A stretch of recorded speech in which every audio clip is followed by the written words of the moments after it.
नमस्कार, न्यूज 24 पर आप देख रहे हैं सबसे बड़ा सवाल। आपके साथ मैं हूं अखिलेश आनंद। अपने विदेश दौरे के दौरान प्रधानमंत्री नरेंद्र मोदी के हमले से कांग्रेस भड़की हुई है। कांग्रेस कह रही है कि जहां मोदी जाएंगे वहां जवाब देने के लिए कांग्रेस के प्रवक्ता मौजूद रहेंगे। आनंद शर्मा ने कहा कि प्रधानमंत्री ने विदेशों में जाकर जिस तरह विपक्ष और देश की पिछली सरकारों पर हमले किए, उन्हें अब और बर्दाश्त नहीं किया जाएगा। कांग्रेस ने प्रधानमंत्री मोदी पर झूठ बोलने का आरोप भी लगाया।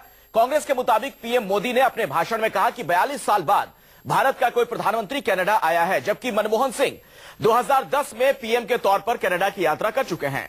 3 देशों की यात्रा खत्म करने के बाद प्रधानमंत्री नरेंद्र मोदी दिल्ली के लिए रवाना हो चुके हैं, लेकिन बीते 9 दिनों में पीएम ने जो बयान दिए हैं उसे लेकर अब देश की राजनीति गर्म हो गई है। आज हमारा सबसे बड़ा सवाल यह है कि क्या अब देश की सियासी लड़ाई विदेशों में लड़ी जाएगी? क्या मोदी का विदेश में विपक्ष पर हमला करना सही है? कांग्रेस ने आखिर क्यों कहा मोदी विदेश जाकर गलत बयानी करते हैं? इन तमाम सवालों पर चर्चा से पहले आपको एक रिपोर्ट दिखाते हैं।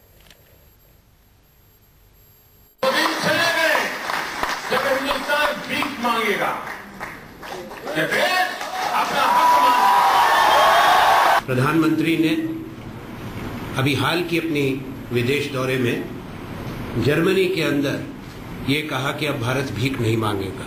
क्या इससे पहले भारत भिखारी देश था? भारत के प्रधानमंत्री को आने में 42 साल लग गए।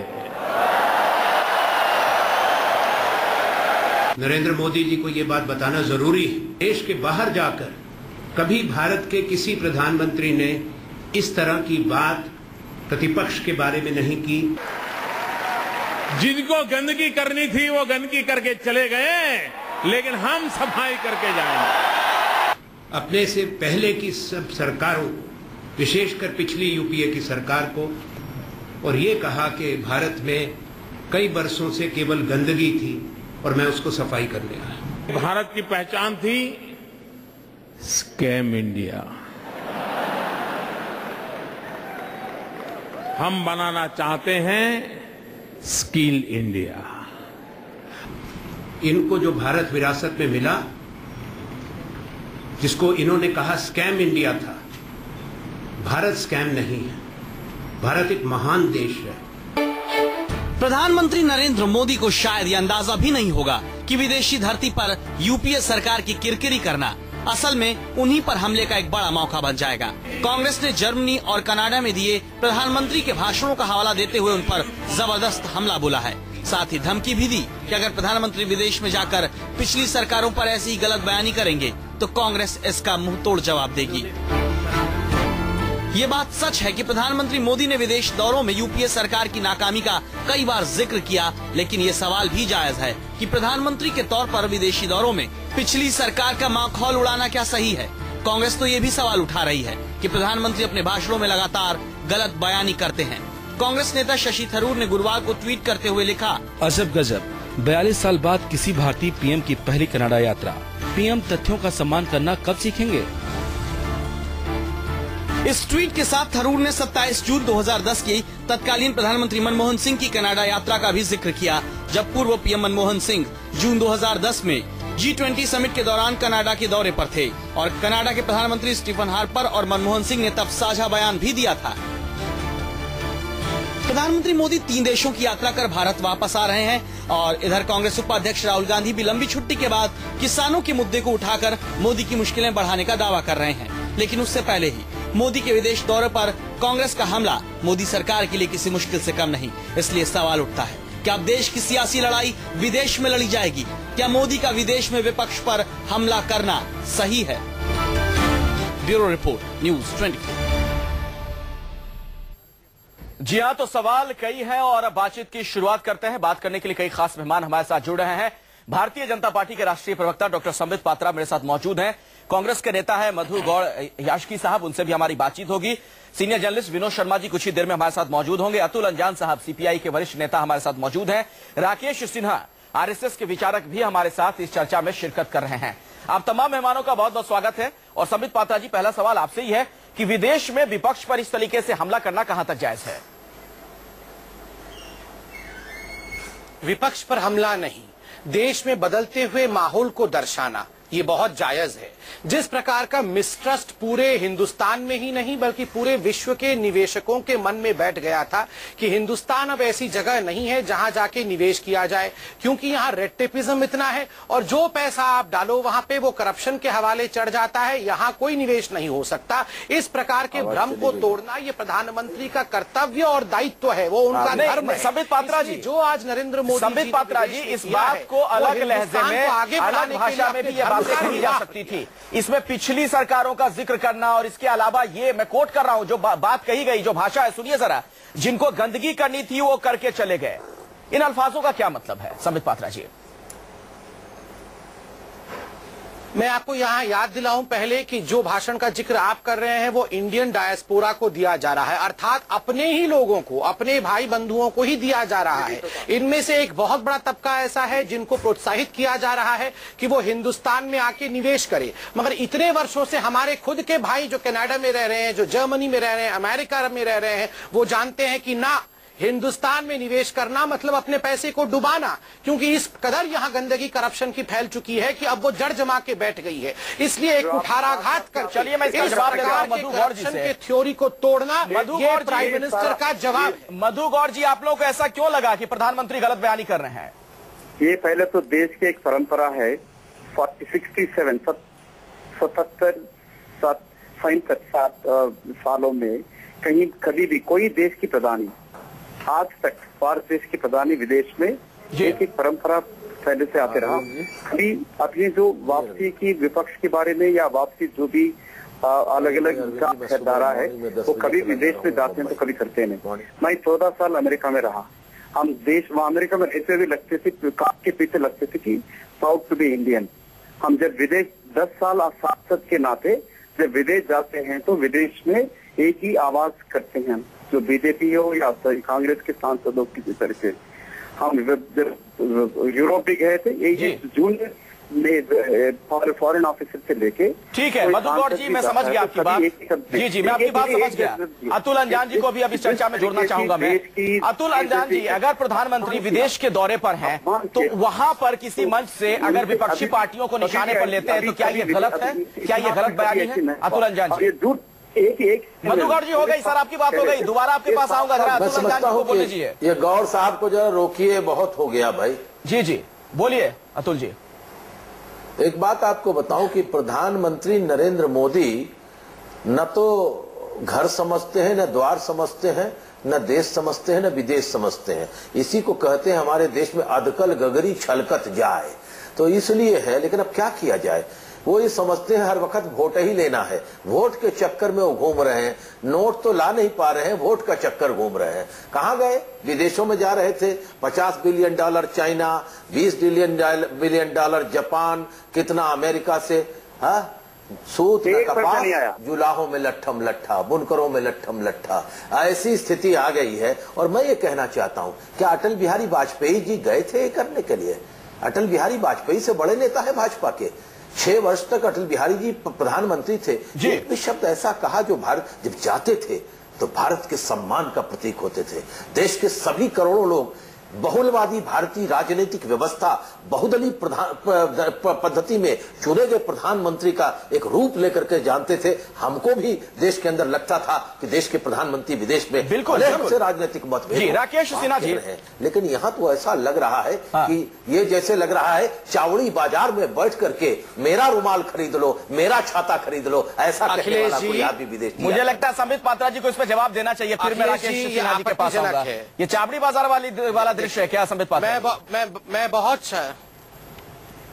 मैं बहुत शालीनता के साथ कहना चाहूंगा, अतुल अंजान जी उम्र में मेरे से बड़े हैं, मगर जिस प्रकार का भाषा का प्रयोग उन्होंने प्रधानमंत्री के लिए किया है कि चावड़ी बाजार में बैठ के रुमाल बेच रहे हैं, कम से कम वो उनके पॉलिटिकल स्टेचर को शो नहीं करता। और दूसरी बात मैं याद दिलाऊं अतुल अंजान साहब, आप लेफ्ट से हैं, मैं सम्मान के साथ कहूंगा कि आपने अपने एक बहुत बड़े नेता को केरला से निकाला केवल इसलिए क्योंकि उन्होंने अपने एफिडेविट में लिखा कि 1962 के वॉर में उन्होंने हिंदुस्तान के सिपाही को खून दिया था।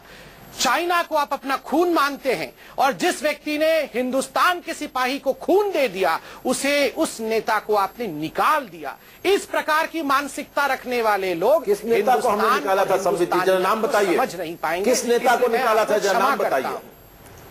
नहीं, किस नेता को निकाला था? आप गूगल करिए, आपको नाम मिल जाएगा। आपके देवरस जी ने केरला के आरएसएस केरला के उस नेता गांधी को चिट्ठी लिख करके माफी मांगी थी। का नाम बताइए, किसने माफी मांगी थी? ना इल्जाम लगाना बीजेपी के विषय में मुझे नाम बताने की आवश्यकता ना झूठा इल्जाम लगाना यहाँ बैठे सब बड़े बड़े लोग पूछ लीजिए, आप गूगल कर दीजिए केरला के उस मंत्री का आपने क्या किया, ये पूरा हिंदुस्तान जानता है। हम अपने विषय पे लौटेंगे, लेकिन चूंकि आपने चर्चा छेड़ दी है तो नाम नहीं बता रहा। आपको चुनौती आपने उन्हें रिप्रिमेंड किया है। ना मैं उनको नाम भी बता दूंगा।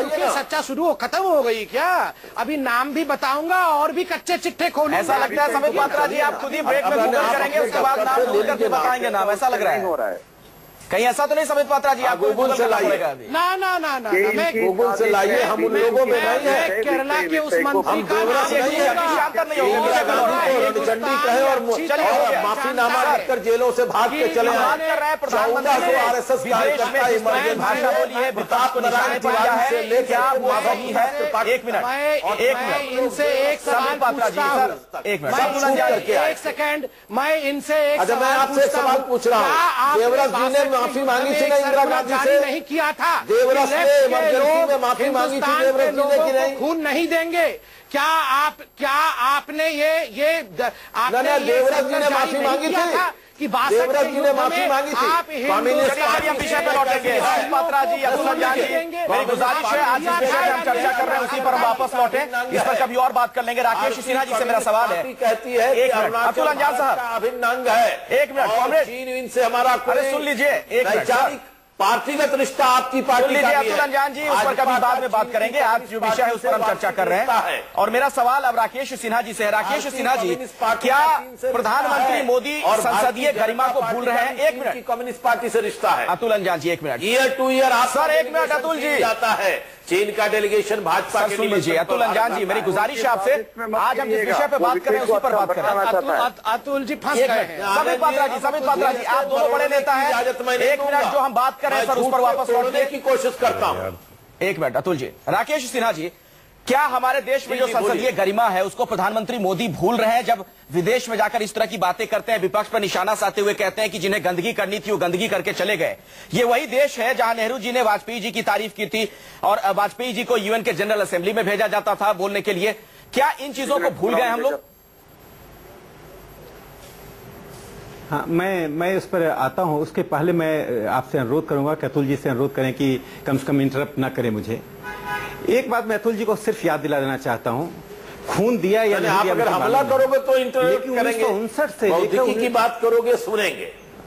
अरे बाबा एकदम बौद्धिकी की हमारी बात मैं गलत होऊंगा तो माफी मांग लूंगा। 1959 से, अच्छा मैं 1959 से लेकर 1962 तक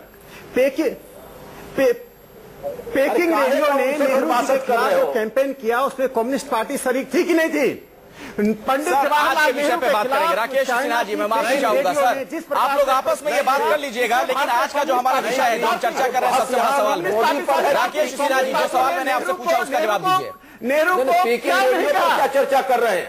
मैं उसका जवाब दे रहा हूं। मैं आपसे पूछ रहा हूं, रेडियो ने जो कहा था माफी मांगो, नेहरू जी के खिलाफ कम्युनिस्ट पार्टी। चलिए अब आप लोग विषयांतर हो गए हैं। मैं विनोद शर्मा जी को चर्चा में लाना चाहूंगा।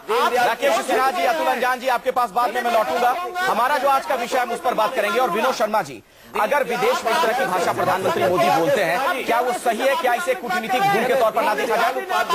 सर आप लोगों की आवाज धीमी करनी पड़ेगी हमें, प्लीज सुन लीजिए सर। 24 सालगढ़ मना रहे हो। मेरा सवाल विनोद शर्मा जी से, श्यामा प्रसाद मुखर्जी की हत्या किसने की? एक मिनट विनोद शर्मा जी, हम लोग आज इस विषय पर बात करें उस पर मैं लौट रहा हूं। आवाज धीमी करनी पड़ेगी राकेश जी और अतुल अंजान साहब। एक मिनट सर, आज की बात विनोद जी, इस तरह की भाषा बोलनी चाहिए विदेश में? विपक्ष पर इस तरह से हमला करना चाहिए प्रधानमंत्री को? देखिए, मैं इस पे कोई वैल्यू जजमेंट पास नहीं करना चाहता, लेकिन एक आपको किस्सा बता देता हूं कि विश्वनाथ प्रताप सिंह 1992 में बेनजीर भुट्टो ने एक सार्क विपक्ष के नेताओं का सम्मेलन बुलाया था, उसमें पाकिस्तान गए थे, कराची में वो उसमें शिरकत की उन्होंने, और वहां पर उन्होंने एक रेजोल्यूशन साइन कर दिया बेनजीर के साथ मिलके against parallel centres of power, जो उस वक्त गुलाम शाह खान थे। उनको ये लगा कि ये टिप्पणी उनके खिलाफ है, तो उनका जो ऑफिशियल लेग था, जो पाकिस्तान, जो इस्लामाबाद आना था, वो कैंसिल कर दिया पाकिस्तान ने। फोन पे हमारी उनसे बात हुई तो मैंने उनको पूछा, मैं कहा विश्वनाथ जी ये कहीं नरसिम्हा राव ने तो नहीं कैंसिल करवा दिया? तो उन्होंने कहा विनोद भाई एक बात मैं आपको बताना चाहता हूं, हमारे जितने भी डिफरेंसेस हैं वो भारत की सीमा के भीतर हैं। जब एक बार हम भारत की सीमा क्रॉस कर लेते हैं हम सब लोग एक होते हैं। ये तो एक कहानी है। दूसरा देखिए, पार्लियामेंट की डेलीगेशंस जाती हैं, विदेश जाती हैं, उसमें हर पॉलिटिकल पार्टी के लोग शिरकत करते हैं और भारत की डेलीगेशंस बन के जाती हैं। इस सब चीजों को मद्देनजर रखते हुए हमको बाहर कुछ भी ऐसी टिप्पणी नहीं करनी चाहिए जिसका कोई भी प्रतिबिंब, जो इस बात को प्रतिबिंबित करे कि हमारे देश के भीतर कितनी बड़ी राइवलरी चल रही है, कितनी बड़ी एक दूसरे के खिलाफ छीटाकशी चल रही है। ये अच्छी बात नहीं है। और ये अगर मोदी के अलावा किसी और ने कहा होता, उसके खिलाफ भी हम यही बात करते। किसी भी प्राइम मिनिस्टर को, not just prime minister Modi, किसी भी लीडर को, किसी भी पॉलिटिकल पार्टी के किसी भी नेता को भारत के बाहर जाकर भारत के भीतर का विवाद नहीं उठाना चाहिए। और ये फैसला जब पार्लियामेंट्री, सब पार्लियामेंट्री पार्टी की डेलीगेशन पाकिस्तान गई थी 2004 में, उस वक्त भी हम करके गए थे कि 2002 का मुद्दा कोई उठाएगा तो हम कहेंगे ये भीतर का मामला है, हम इसको सुलझा लेंगे। प्रधानमंत्री मोदी क्या इस बात को भूल गए संबित पात्रा जी? वो देश के प्रधानमंत्री हैं, ना कि सिर्फ बीजेपी के नुमाइंदे के तौर पर गए इन देशों की यात्रा पर। वो चलिए मैं उत्तर देता हूं, मगर आपने मुझे थोड़ी देर पहले रिसर्च के लिए कहा था, वो कागज मिल नहीं रहा था, मिल गया है। तो अतुल अंजान जी वो 2 लाइन सुन ले, फिर आप देखिए, फिर आप विषयांतर हो जाएंगे। अतुल साहब आप वो देख लीजिए गूगल कर, एक सेकंड, नहीं एक सेकंड, ये मेरे पे चैलेंज था, इसलिए ये चैलेंज पूरा करना बहुत आवश्यक था।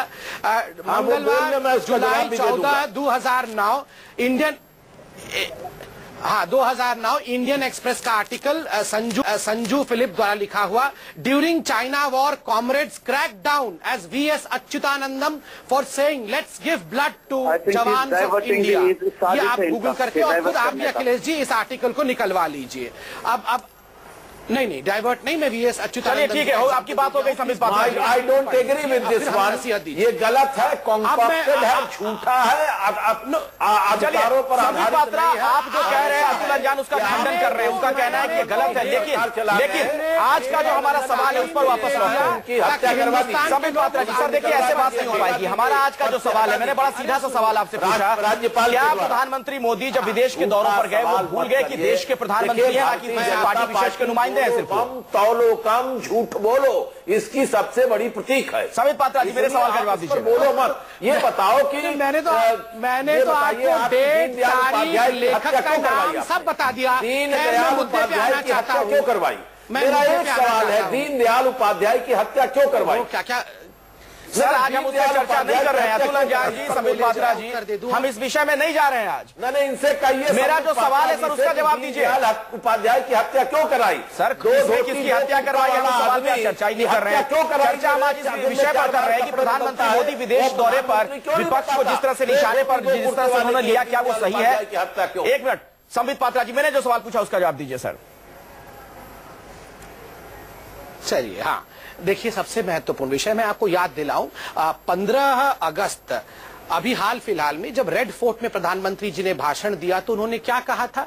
उन्होंने कहा था देश को आगे बढ़ाने में मैं केवल अपने आप के लिए कहूं ये उचित नहीं होगा, तमाम उन सरकारों का नाम मैं लेना चाहूंगा, तमाम उन प्रधानमंत्रियों का नाम लेना चाहूंगा जो मेरे से पहले भी रहे हैं। ये प्रधानमंत्री मोदी जी का मन है, मगर जिस विषय में वो फॉरेन कंट्री में बात कर रहे हैं वो सिचुएशन को दर्शाता है। आज निवेशक, आज कोई भी व्यक्ति हिंदुस्तान आखिर क्यों नहीं आना चाहता है? खुद हमारे भाई बंधु जो जाके दूसरे देशों में सेटल हैं, वो क्यों नहीं आना चाहते हैं? इसका उत्तर मेडिसिन स्क्वायर में प्रधानमंत्री मोदी जी ने दिया कि जब आप हिंदुस्तान आते हैं तो वहीं से आपका हैरेसमेंट शुरू हो जाता है, एयरपोर्ट से ही। आपको वीजा नहीं मिलता है, आपके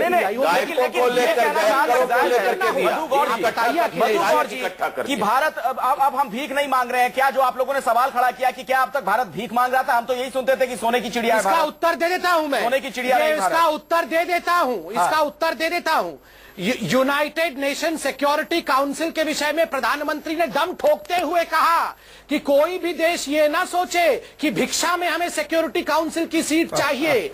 हिंदुस्तान अपने दमखम के आधार पर सिक्योरिटी पहले भी कहा जा चुका है और इसमें हमारे देश को मनमोहन सिंह जी ने कहा है। पहले कौन कहता था? पहले आज मनमोहन सिंह जी ने, नेहरू जी ने,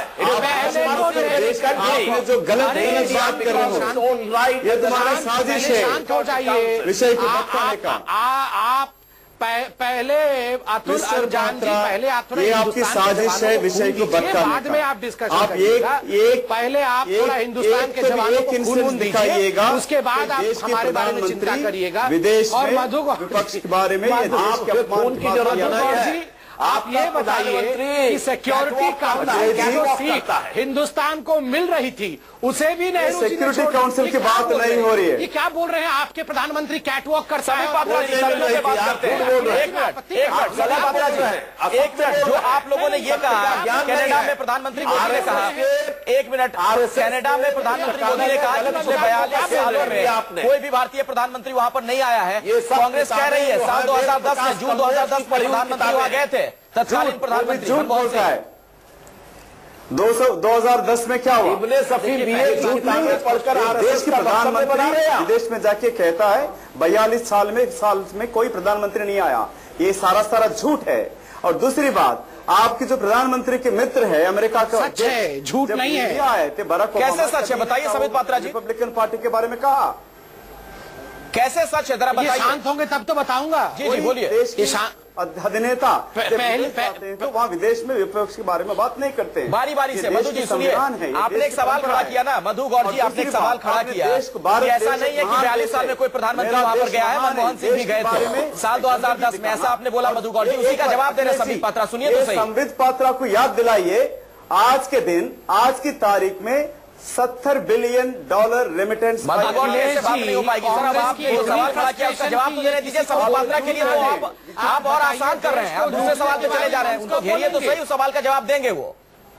आपने जो सवाल खड़ा किया, आपने कहा कि 2010 में गए थे प्रधानमंत्री, तत्कालीन प्रधानमंत्री। संबित पात्रा जवाब दीजिए। सबसे पहली बात है, पूरे आप रिकॉर्ड को देखिए, जिन जिन देशों में प्रधानमंत्री गए, कितने कितने वर्षों तक कोई भी वहां नहीं गया था, चाहे वो नेपाल हो, चाहे वो श्रीलंका हो, ऑस्ट्रेलिया, कनाडा की बात कीजिए। 17 वर्ष 30 वर्ष, कनाडा में 42 इयर्स के बाद, बता रहा हूं सुनिए, 2000 जवाब दीजिए। इयर्स के बाद पहली बार ऐसा हुआ है कि स्टैंड अलोन। ये 2010 की जवाब दीजिए। अरे पहले कान से सुन तो लीजिए, बता तो रहा हूँ। 2010 की जवाब दीजिए पहले। सुनिए, शांत हो जाइए। 2010 की जवाब दीजिए। हाँ, 2010 का जवाब लीजिए। नेपाल प्रधानमंत्री 2010 का जवाब लीजिए। ब्रेक पे जाना पड़ेगा। कौन सी राजनीति है? वो कह रहे हैं कि 42 साल में कोई नहीं गया। कांग्रेस कह रही कि साल 2010 में गए थे वहां पर। देखिए मेरी बात, मनमोहन सिंह छोटे में सर। देखिए संबित, मेरी बात सुनो। संबित, ये बात सच है कि 2010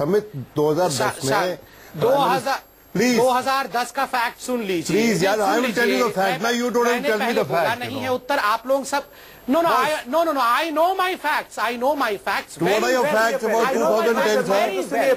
2010 में G20 के टोरंटो G20 के बायलैटरल समिट में प्रधानमंत्री गए थे। स्टैंड अलोन मीटिंग 42 इयर्स तक आज तक नहीं हुई।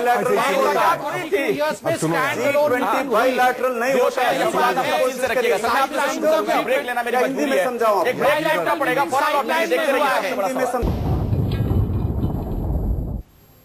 भारत के प्रधानमंत्री नरेंद्र मोदी 3 देशों की यात्रा पर थे। इस दौरान उन्होंने कई कामयाबियां भी हासिल की हैं, कई अहम समझौते भी हुए उन तीनों देशों में। लेकिन इस दौरान जिस तरह की भाषा उन्होंने विपक्ष के लिए कही, खासतौर पर विदेशी सरजमी से, उससे कई सवाल खड़े हुए हैं। और एक और अहम बात, एक बात कही प्रधानमंत्री मोदी ने इसी दौरान, उन्होंने यह कहा कि 42 साल तक कनाडा में कोई भारत का प्रधानमंत्री नहीं आया। कांग्रेस कह रही है कि ये झूठ बोल रहे हैं। प्रधानमंत्री मनमोहन सिंह तत्कालीन प्रधानमंत्री साल 2010 में गए थे टोरंटो। ऐसे में कई सवाल खड़े हो गए। और विनोद शर्मा जी, आपसे मैं इस सेगमेंट की शुरुआत करना चाहूंगा, हकीकत क्या है, कौन सच बोल रहा है, कौन झूठ बोल रहा है? देखिए, ऐसा है कि यह बात सच है कि वो G20 का समागम था जिसमें प्रधानमंत्री गए थे कनाडा। जिस तरह से प्रधानमंत्री मनमोहन सिंह, जिस तरह से हमारे तत्कालीन प्रधानमंत्री G20 के समिट के लिए ऑस्ट्रेलिया गए और वहां भी जाके कहा कि पहली बार कोई प्रधानमंत्री आया है। तो भाई, अगर वहां पर बायलैटरल मल्टीलैटरल समिट था जहां हमारे प्रधानमंत्री गए, और यहां भी मल्टीलैटरल था जो यहां पहले हमारे प्रधानमंत्री गए। और दूसरी बात, ये मेरी बात सुनिए ध्यान से, देखिए, फॉरेन पॉलिसी पे हमको ये अलगाववाद नहीं करना चाहिए, क्योंकि गवर्नमेंट इज अ कंटिन्यूटी। जो अब वहां पर यूरेनियम खरीदने का एग्रीमेंट माननीय प्रधानमंत्री ने वहां पर साइन किया, उसकी प्रेपरेशन पूरी यूपीए के कार्यकाल के दौरान हुई, और ये बात को मानते भी है सरकार। तो सरकारें जो होती हैं वो कंटिन्यूम होती हैं, वो चलती रहती हैं, चेहरे बदलते रहते हैं। भारत कांस्टेंट है इस सारे प्रोसेस में, ठीक है, इंडिया इज अ कांस्टेंट। और जो भी वहां गया है, प्राइम मिनिस्टर ऑफ इंडिया गया है, उसका नाम नरेंद्र मोदी है आज के दिन, उसका नाम मनमोहन सिंह पहले था। तो इस विवाद में ना पड़े तो अच्छा, मेरा ख्याल है। बिल्कुल। संबित पात्रा जी, क्या जरूरत थी इस तरह की बात करने की? नहीं देखिए, इसमें कोई दो मत नहीं है कि फॉरेन पॉलिसीज इन कंटिन्यूम होता है, मगर फॉरेन पॉलिसी में भी अमूलचूल परिवर्तन करने की आवश्यकता होती है, जो इस सरकार ने किया है। और जहां तक प्रधानमंत्री नरेंद्र मोदी जी का 42 इयर्स वाला डायलॉग है, आपको याद होगा कि ठीक उससे पहले जब कनाडा के पीएम ने भी कहा, उन्होंने भी एग्जैक्टली वही कहा कि the first Indian prime minister who has come for a stand alone meeting in 42 years. तो मुझे लगता है इस एक सेंटेंस को इतने राजनैतिक रूप में देश में डिबेट करने की आवश्यकता नहीं होनी चाहिए। उसका भाव सिर्फ इतना है कि हम दोनों मिलकर आगे बढ़े। दूसरा, हमने हमेशा पूरे इस सिचुएशन को सिचुएशनल देखना चाहिए। प्रधानमंत्री वहां जाके अगर हिंदुस्तान की अच्छाइयों को गिनाते हैं और कंपैरिजन करते हैं टाइम को, तो उसका मतलब सिर्फ इतना है कि अब रेटिंग एजेंसीज भी हमारे हक में आ गई हैं, अब माहौल भी बदल गया है। अब निवेशकों, आप हिंदुस्तान चलो, वहां जाके मेक इन इंडिया में। चलिए, ठीक है। मधु गौड़ जी, इतनी चीज क्या कांग्रेस समझ में नहीं पा रही है? मधु गौड़ जी, वहां भेजेगी? तो नहीं है मोदी की लोकप्रियता से। मैं आपको जरा पढ़ के सुना रहा हूं, सुनिए। भी बात करने की मधु गौड़ जी, अपनी बात रखिएगा। उससे पहले जो मैं कोट कर रहा हूं, सुनिए, एक मिनट। टाइम मैगजीन में जो छपा है वो बता रहा हूं। भारत में प्रधानमंत्री मनमोहन सिंह ने 1 दशक तक उदासीन शासन किया, जो कि साल 2014 में समाप्त हुआ। उन्होंने 81 साल की उम्र में अपना पद छोड़ा। उसके आगे टाइम मैगजीन में यह लिखा गया है कि आज चीन और भारत दोनों को ही ताकतवर नेता चला रहे हैं, जो कि इतिहास पर अपनी छाप छोड़ने को बेताब है। कहीं ऐसा तो नहीं कि ये जो लोकप्रियता बढ़ रही है प्रधानमंत्री मोदी की, उससे आप लोग इस कदर घबरा गए कि आप कह रहे हैं कि विदेश दौरे पर जब प्रधानमंत्री जाएंगे तो वहां अपना एक प्रवक्ता भेजेंगे आप? देखिए, हमें कोई भी एतराज नहीं है, ना कोई घबराहट नहीं है। जो ओबामा जी, जब बराक ओबामा जी देश आए थे, देश में क्या कहा, और जब वापस अमेरिका गए थे किस तरीके भाषण दिया, देश की जो सब संविधान, सभी रिलीजन को लेके चलने का, वो भी याद दिला जाएगा। तो कोई विदेश, अभी ये दुर्वा की बात है कि देश प्रधानी को विदेश, जब अमेरिका प्रेसिडेंट की सर्टिफिकेट होनी चाहिए क्या, जिस तरीके की सरकार ये चला रहे हैं। अब इस विषय पे आइएगा। ये जो बात कहा, ये इनकी जो, मैं ये याद दिलाना चाहता हूँ मिस्टर पात्रा को भी, $70 बिलियन एनआरआई रेमिटेंस है। मैं खुद एक एनआरआई हूँ, और कितने पैसे वापस आए। 10 साल की जो जिस तरक्की हुआ, ये जो बात, ये जो जुमला झूठा कह के जो सरकार में आया। मेरी एक कल्चर है, मैं कांग्रेस में कल्चर में बड़ा हूँ। मेरी कांग्रेस कल्चर कहता है जब प्रधानमंत्री विदेश जाते हैं, हम उनके बारे में कुछ कहना नहीं। मगर आज हमें मजबूर है, ये प्रधानमंत्री नरेंद्र मोदी जी ने जिस तरीके से मजबूर कर दिया हमें, जब वो विदेश नेता में बात करना पड़ रहा, क्योंकि देश की हमें इसकी आपत्ति नहीं है जो विदेश की विपक्ष की निंदा करा, पर उन्हें देश की अपमान किया, भारत देश के अपमान किया, और कहने लगा कि भारत देश एक गंदगी देश है, कहता है कि भारत देश एक स्कैम कंट्री है। मैं राकेश सिन्हा जी से इस पर एक टिप्पणी चाहूंगा, संबित पात्रा जी, उसके बाद आपके पास आता हूँ। राकेश सिन्हा जी, किस तरीके के, ठीक है, राकेश सिन्हा जी से मेरा सवाल है। जी का भी एक मिनट, मधु गौड़ जी हो गई आपकी बात, और भी मेहमान है मेरे साथ, उसके बाद अतुल जान के पास मुझे जाना है। राकेश जी, एक ही बात मैं कह के समाप्त करता हूं। हाँ, छोटे में, बिल्कुल छोटे में। ये देश के अपमान किया प्रधानमंत्री ने, देश की प्रधानमंत्री है ये बीजेपी। राकेश सिन्हा जी, देखिए ये हकीकत है, मधु गौर जो बात कह रहे हैं, देखिए सच है, कोई भी शख्स देश का प्रधानमंत्री होता है, सिर्फ किसी पार्टी विशेष से आप जुड़े हुए वो नहीं है। ऐसे में इस तरह की बातों का क्या मतलब है? विपक्ष कोई दुश्मनी तो होती नहीं है। एक स्वस्थ लोकतंत्र के लिए बहुत जरूरी है कि पक्ष और विपक्ष दोनों मिलकर साथ में काम करें। मैं छोटे में दो अपनी बिंदु रखूंगा। पहली बात ये, मैं इस विनोद जी से सहमत हूं कि देश की आंतरिक राजनीति को विदेश की धरती पर नहीं होना चाहिए, इसमें कोई दो राय नहीं है, सब सहमत हैं, सहमत रहेंगे। इसी में मेरा एक छोटा सा सवाल है, चिदम्बरम साहब ने 9 सितंबर 2009 को वाशिंगटन में जाकर इशरत जहां के इनकाउंटर पर जो टिप्पणी की थी, क्या वो विदेश की धरती थी या गुजरात की धरती थी? एक। दूसरा, सलमान खुर्शीद ने विदेश में जाकर भारत के सर्वोच्च न्यायालय पर जो टिप्पणी की थी, चुनाव आयोग पर जो टिप्पणी की थी, वो विदेश की धरती थी कि भारत की धरती थी? एक। मैं इस पर अधिक बोलने से के बाद एक दूसरी बात कहना चाहता हूं। ट्रांसपेरेंसी इंटरनेशनल जो भारत में ब्लैक मनी और भ्रष्टाचार को दिखाता है, क्या बीजेपी क्या जवाब? भ्रष्टाचार और ब्लैक मनी पर बीजेपी ने क्या कहा था, ये बताइए। अरे आप मेरी बात तो सुन लीजिए, आपकी गौरव, आप मेरी बात तो सुन लीजिए। उसी समय बीजेपी ने क्या कहा था वो भी तो सुनाइए ना, वो भी तो सुनाइए ना। आप सुन लीजिए पहले। आप देखिए नेताओं के साथ दिक्कत क्या है, दूसरे को बोलने नहीं देते हैं। एक बात जान लीजिए, ट्रांसपेरेंसी इंटरनेशनल जो भारत की स्थिति दिखा रहा है ब्लैक मनी में और भ्रष्टाचार में, आज नरेंद्र मोदी ने वही बात कही कि पिछले समय में जो भ्रष्टाचार और काले धन की स्थिति थी, वो स्थिति बदल गई है। उन्होंने किसी पार्टी का, किसी नेता का नाम नहीं लिया। और अंतिम बात, जब नरेंद्र मोदी को वीसा नहीं दिया जाए, इसके लिए 70 सांसदों ने जो चिट्ठी लिखी थी ओबामा को, वो क्या ओबामा भारत के राष्ट्रपति थे? जब पूछे कांग्रेस और वामपंथी पार्टी का अतुल अंजान से, सीताराम येचुरी ने उस पर दस्तखत किया था। इनके ही पार्टी के पहले रह चुके हैं, आज सीपीएम में हैं। 70 सांसदों ने नरेंद्र मोदी को वीसा नहीं दिया जाए, इसके लिए पत्र लिखा था। क्या ये झूठ है? कोई चिट्ठी नहीं लिखा। अतुल अंजान जी जवाब दीजिए। कोई चिट्ठी नहीं लिखा। इशारा आपकी तरफ भी है अतुल अंजान जी। मोदी जी की जो मधु गौड़ जी, आप जानते नहीं है ना, आप तो एनआरआई है, आपको कहाँ पता हिंदुस्तान में क्या हो रहा है? हत्याकांड। नहीं मधु गौड़ जी, आपको नहीं पता ना ये सब, आपको नहीं पता। आप एनआरआई है ना, आपको पता नहीं है इंडिया में क्या होता है। क्या बात कर रहे हैं समीश पात्रा जी? आप व्यक्तिगत टीका टिप्पणी में भूल जाते हैं कि आप क्या कह रहे हैं। एनआरआई जी नहीं पता ही नहीं कि हिंदुस्तान में क्या हो रहा है। एनआरआई नहीं, चिट्ठी लिखा गया, संबोधित कर रहे हैं, अभी जिनकी आप दुहाई दे रहे थे। उनको पता ही तरीके की बात क्या हो? नहीं, तभी तो संबोधित करना पड़ेगा।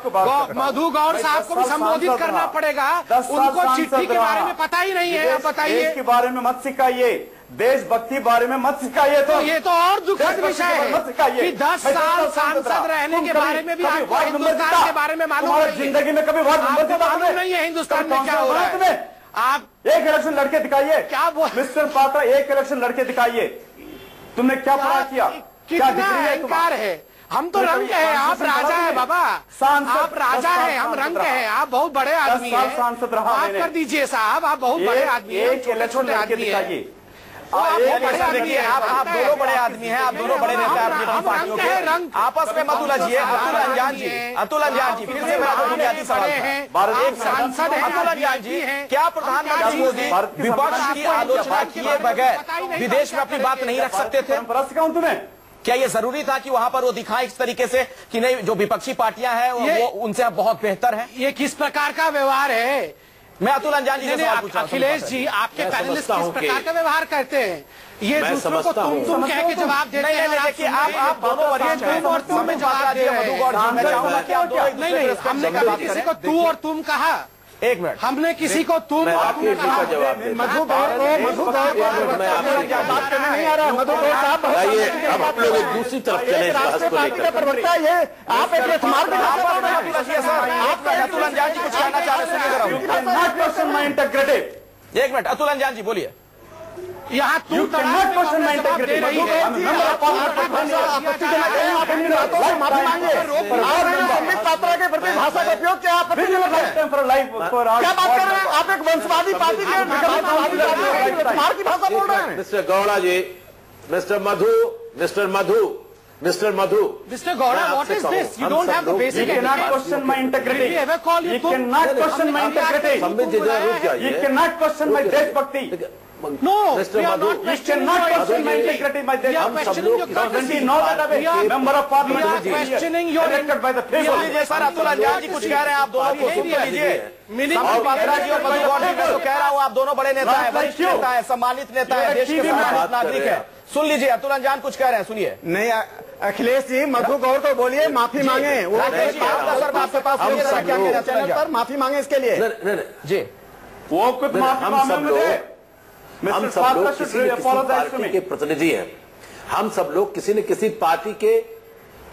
पार्टी के प्रतिनिधि हैं और हम सब लोग बहस करते हैं, लेकिन हमें कुछ मर्यादाओं का भी निर्वाह करना चाहिए। मैं संबित जी की इस बात से सहमत हूं कि मधु जी को कुछ शब्दों को अपने साथ इस तरह से नहीं प्रयोग करना चाहिए जिससे किसी की मर्यादा का हनन होता हो। हम बहस करते हैं, आप नरेंद्र दामोदर मोदी जी ने हमारे नहीं जोता है, हमारे विचारों का मतभेद है, उस विचारों के मतभेद को हम रख रहे हैं, उस विचारों के मतभेद को रख रहे हैं, लेकिन हम मर्यादा को बनाए रखेंगे। अगर हम गाली गलौज करेंगे, अगर हम अपशब्द का इस्तेमाल, ठीक है, मैं आप तीनों ने लाना पड़ेगा, नहीं तो हम इसी पर बात करते रह जाएंगे। विनोद शर्मा जी, आप फिर चुनाव जीते। विनोद शर्मा जी, आप अपनी तरफ व्यक्तिगत अनुभव से बताइए, आप कई विदेशी दौरों में रहे भी होंगे, अब तक कोई घटना इस तरह की याद आती है जब कोई प्रधानमंत्री विदेशी धरती पर जाकर इस तरह से विपक्ष की आलोचना कर रहे हो? जाएंगे आप, और क्या ये जरूरी हो जाता है? तभी आप समझा सकते हैं कि भारत की स्थिति क्या है।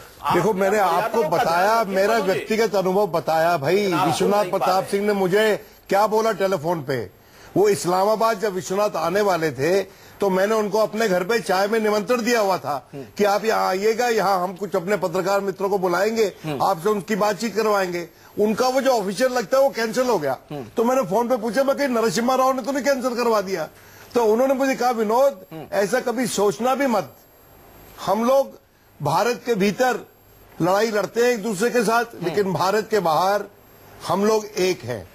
और मैं ये समझता हूं कि भारत के बाहर संबित पात्रा, विनोद शर्मा, मेरे दोस्त सिन्हा, अतुल अंजान, मधु गौड़ यादसी, अगर हम एक ही डेलीगेशन के पार्ट होंगे तो एक ही होंगे ना भाई। तो इसलिए ये सब नहीं करना चाहिए। और खासकर मैं समझता हूं कि ये जो 42 बरस वाला जो प्रकरण है, ये कभी कभी जो रिसर्च टीम प्रधानमंत्रियों को मदद करती है उनकी गलती भी होती है, उस गलती के कारण भी ये सब हो जाता है। तो हमको इस बात का ध्यान रखना चाहिए। और मेरा ये निवेदन है प्रधानमंत्री से कि प्रधानमंत्री घर में आके जितना झगड़ो भाई, बाहर जाके तो एक ही हैं। बिल्कुल, हम सभी परिवार हैं। और रहीम का वो दोहा है ना कि रहीमा निजमन की व्यथा मन ही राखो गोई, सुनी अठिलई है लोग सब बांटी ना ले हैं कोई। बाहर जाके इस तरह से झगड़ेंगे तो कोई फायदा नहीं होने वाला। संबित पात्रा जी, अतुल अंजान साहब, आखिर में 20 सेकंड में आपसे मैं चाहूंगा कंक्लूडिंग रिमार्क, कुछ कहना चाह रहे थे आप?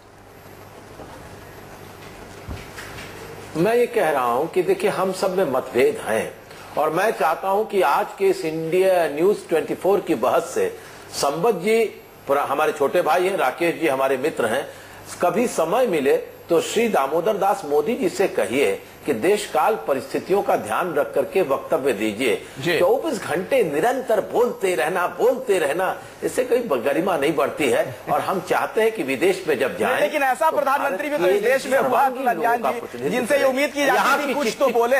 ये बड़ा कॉन्ट्रास्ट है। चलिए, इस पर सब कोई सोचेंगे। को छोड़ दें और गीत संगीत छोड़ दें, भारत का प्रलय गीत भी न गाएं, एक ऐसा गीत गाएं जिसके अंदर अगर आप ला सकते हो तो लाइए, ना ला सके तो अपमानित भी न होना पड़े। ओवर हो गया। संबित पात्रा जी, सिर्फ 10 सेकंड में कुछ कहना चाह रहे हो आप? हाँ, 10 सेकंड जी। देखिए, मैं इतना ही कहना चाहता हूं अतुल अंजान साहब को कि नरेंद्र दामोदर दास मोदी जी जो कर रहे हैं वो हिंदुस्तान के कम से कम फॉरेन इतिहास में जिस प्रकार से बहुत कम समय में हर देश। चलिए, बहुत बहुत शुक्रिया आप तमाम मेहमानों का चर्चा में शिरकत करने के लिए। और आने वाले दिनों में उसका परिणाम भी दिखना चाहिए जो वो कर रहे हैं।